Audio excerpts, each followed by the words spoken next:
Nama saya Stefani Gracia Brubangun. Saya mahasiswa semester 4 dari Sekolah Tinggi Ilmu Hukum Sultan Muhammad Syafriuddin, Singkawang. Oke, di sini saya akan membahas tentang partai politik dan pemilu pada masa Orde Lama, Orde Baru, Reformasi, dan hingga sekarang. Oke.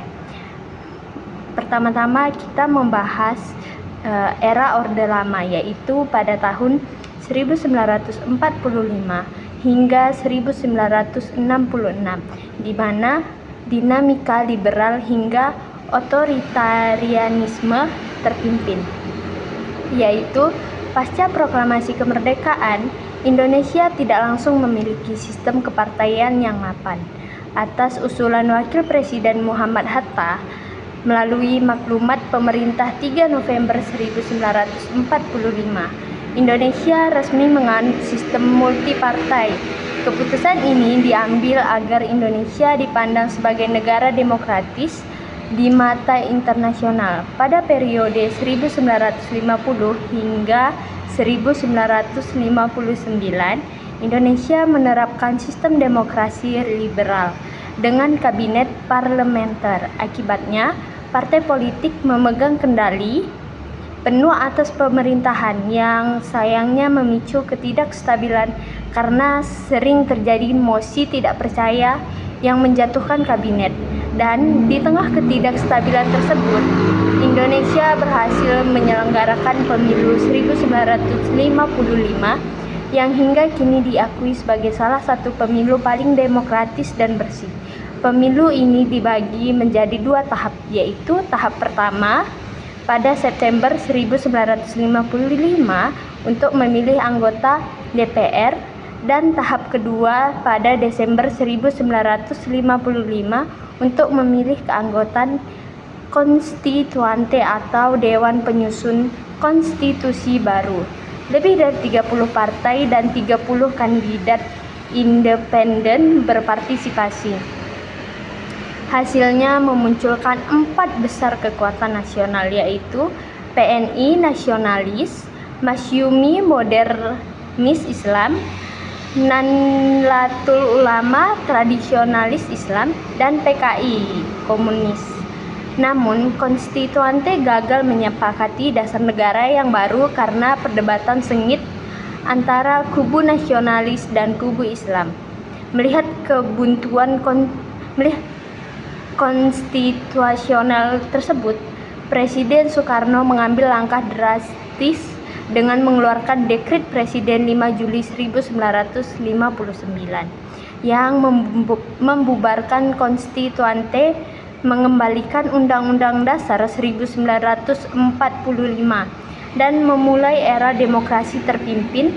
Dan pada masa ini, kebebasan partai politik dipangkas habis. Soekarno membubarkan Masyumi dan PSI, Partai Sosialis Indonesia, karena dituduh terlibat pemberontakan PRRI atau Permesta. Melalui penetapan Presiden nomor 7 tahun 1959, syarat pendirian partai diperketat dan partai-partai dipaksa tunduk pada ideologi Nasakom atau nasionalis agama dan komunis. Kekuatan politik praktis bergeser dari parlemen ke 3 pilar utama, yaitu Presiden Soekarno, Angkatan Darat, dan PKI, hingga akhirnya konstelasi ini pecah pasca peristiwa G30 SPKI pada tahun 1965. Oke, selanjutnya pada masa Orde Baru, yaitu masuk pada tahun 1966 hingga 1998, yaitu depolitisasi dan stabilitas semu. Naiknya Mayor Jenderal Soeharto sebagai presiden menandai lahirnya Orde Baru yang mengutamakan stabilitas politik demi kelancaran pembangunan ekonomi. Berbeda dengan Orde Lama yang riuh oleh ideologi, Orde Baru melakukan depolitisasi masyarakat secara sistematis. Pada pemilu 1971, pemerintah masih mengizinkan 10 partai politik bertarung di mana golongan karya atau Golkar yang didukung penuh oleh birokrasi dan militer atau ABRI dan menang mutlak. Dan untuk meredam konflik ideologis dan memudahkan kontrol pemerintah, Soeharto melakukan penataan ulang sistem kepartaian melalui kebijakan fusi atau penggabungan partai politik pada tahun 1973. Kebijakan ini memaksa partai-partai yang ada melebur menjadi hanya 3 wadah politik saja, yaitu Pembangunan atau PPP, gabungan dari partai-partai berbasis Islam seperti NU, Parmusi, PSII, dan PERTI. Yang kedua, Partai Demokrasi Indonesia atau PDI, gabungan dari partai-partai nasionalis dan non-Islam seperti PNI, Parkindo, Partai Katolik, IPKI, dan Partai Murba. Yang ketiga, golongan karya atau Golkar, yaitu organisasi kelompok fungsional yang secara hukum bukan partai politik tetapi bertindak sebagai mesin politik utama penguasa. Nah, selama periode 1977 hingga 1997, Indonesia hanya mengenal skema 3 kontestan ini dalam setiap pemilunya. Pemilu di era Orde Baru sering disebut sebagai pesta demokrasi, namun pelaksanaannya jauh dari kata adil. Melalui doktrin monoloyalitas, seluruh pegawai negeri sipil diwajibkan menyalurkan suara ke Golkar. Militer juga memiliki peran ganda atau dui fungsi ABRI, di mana fraksi militer langsung mendapatkan jatah kursi di DPR maupun MPR tanpa melalui pemilu. Alhasil, Golkar selalu keluar sebagai pemenang mutlak. Mayoritasnya itu tunggal gitu, dengan perolehan suara di atas 70%. Sementara PPP dan PDI diposisikan hanya sebagai pelengkap ornamen demokrasi untuk melegitimasi kekuasaan Soeharto yang terpilih kembali secara aklamasi di MPR setiap 5 tahun sekali. Oke, selanjutnya di era reformasi, yaitu tahun 1998 hingga 2004, di mana kebangkitan demokrasi direct atau langsung. Nah, krisis moneter 1997 yang berujung pada mundurnya Presiden Soeharto pada Mei 1998 menjadi katalis utama runtuhnya rezim Orde Baru. Di bawah kepemimpinan Presiden ketiga B.J. Habibie, keran demokrasi dibuka lebar-lebar. Aturan pembatasan partai dicabut, memicu lahirnya ratusan partai baru. Pemerintah kemudian menyelenggarakan pemilu 1999 yang dipercepat dari jadwal aslinya. Pemilu transisi ini diikuti oleh 48 partai politik dan berlangsung sangat demokratis. Konstran dengan pemilu sebelumnya, PDI Perjuangan atau kita sebut PDIP, pimpinan Megawati Soekarno Putri keluar sebagai pemenang legislatif, disusul oleh Golkar, PPP, PKB, dan PAN. Namun, sistem pemilihan presiden saat itu masih dilakukan secara tidak langsung melalui sidang MPR. Perubahan paling radikal dalam sejarah pemilu Indonesia terjadi menjelang pemilu 2004.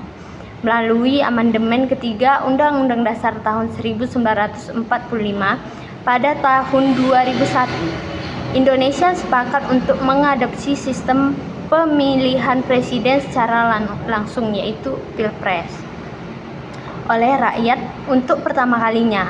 Langkah ini diambil untuk memperkuat legitimasi presiden terpilih agar tidak mudah dijatuhkan secara politis oleh parlemen di tengah jalan. Dan pada pemilu tahun 2004, pemilu dibagi menjadi 2 tahap utama, yaitu yang pertama, pemilu legislatif untuk memilih anggota DPR, DPD, DPRD pada bulan April, diikuti oleh Pilpres putaran pertama pada bulan Juli.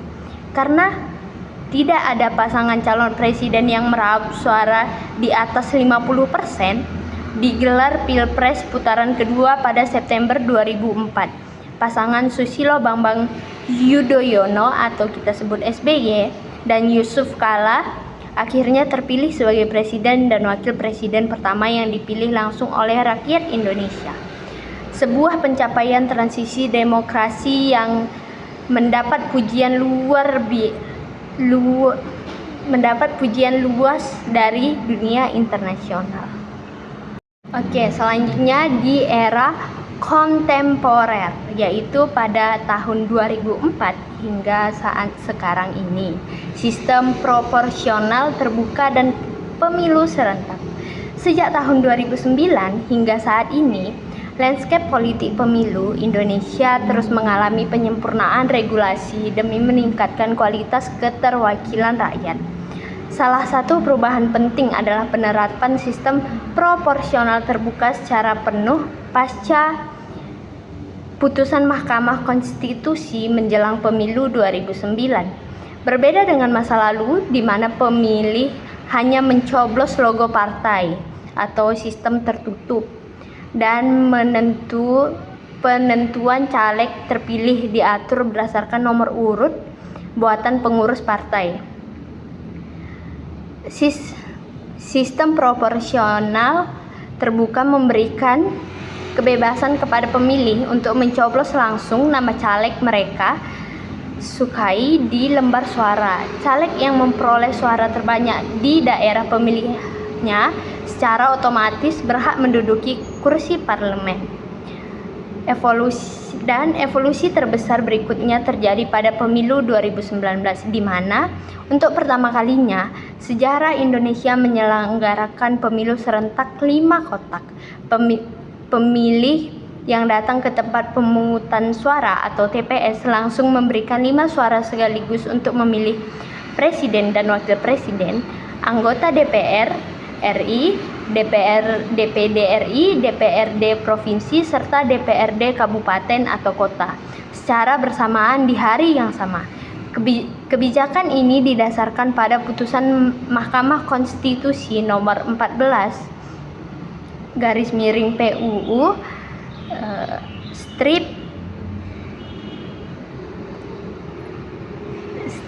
11 strip 2013 dengan tujuan efisiensi anggaran negara dan penguatan sistem presidensial atau efek ekor jas atau kotel efek partai pengusung presiden. Sistem ini dipertahankan hingga pemilu 2024 dan pemilu setelahnya. Meski berhasil menghemat biaya operasional, sistem pemilu serentak memiliki beban kerja yang sangat berat bagi petugas KPPS di lapangan. Serta peta kepartaian Indonesia saat ini menganut sistem multipartai moderat dengan adanya ambang batas parlemen sebesar 4% untuk menyaring partai yang berhak masuk ke DPR RI guna menciptakan stabilitas kerja pemerintahan di parlemen tanpa memberangus hak-hak politik masyarakat.